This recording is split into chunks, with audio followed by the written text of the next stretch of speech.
Hello, my name's Richard Kent, and today we're going to be looking at nature, because wherever we look in nature we can see the artistry, the intelligence and the wonder of God. Specifically, we're going to look at bees. Bees are amazing, we take them for granted, but they're absolutely essential for life on planet Earth. I don't know if you've ever thought about that, but bees pollinate all the plants, all the vegetation, and of course we need the plants.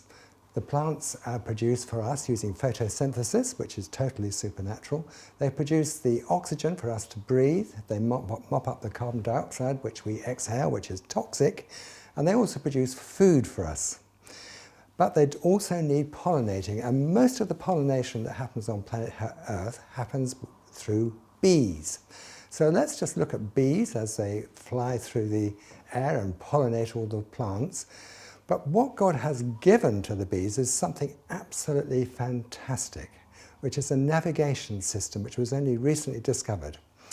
As bees travel and discover new food sources, they come back to the hive. Now, there are thousands of bees in any one hive, but when the bees come back to the hive, they do a little dance to tell all the other worker bees where the food is. It's called a waggle dance. And if you can see on that image, they are moving in a straight line, and initially they waggle their thorax, it's called, and their abdomen, and how quickly they waggle their abdomen and how long they carry on waggling is an indication to the other worker bees how far the food is away. And then they move in a semicircle, come round and do the same thing again. But there's more to it than that, because the bees, the worker bees, need to know exactly in what direction is the food. Well, all bees can tell where the sun is, whether there's cloud there or not, because they're sensitive to plain polarized light, which shines through clouds. So they're always very aware of where the sun is, even though the sun is moving. Now, what the bee does is to move in a direction relative to the sun's existing position now. Now, for example, suppose the bee went out at midday and came back and did its waggle dance at 2 o'clock in the afternoon.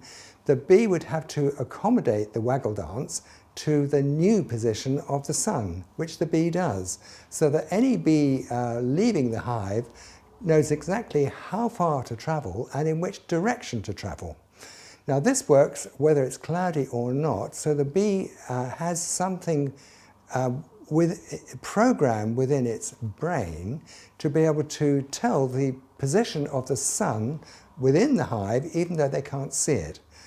When you think about it, it's just amazing that a tiny little insect like that can actually tell all the other worker bees in the hive exactly how far away the sun is, the food is in relation to the sun, and also exactly where it is in relation to the sun.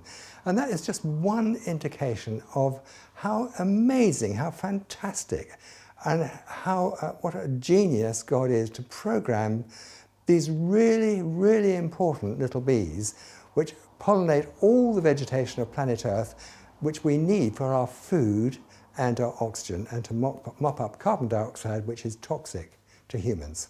Thanks for listening, and God bless you.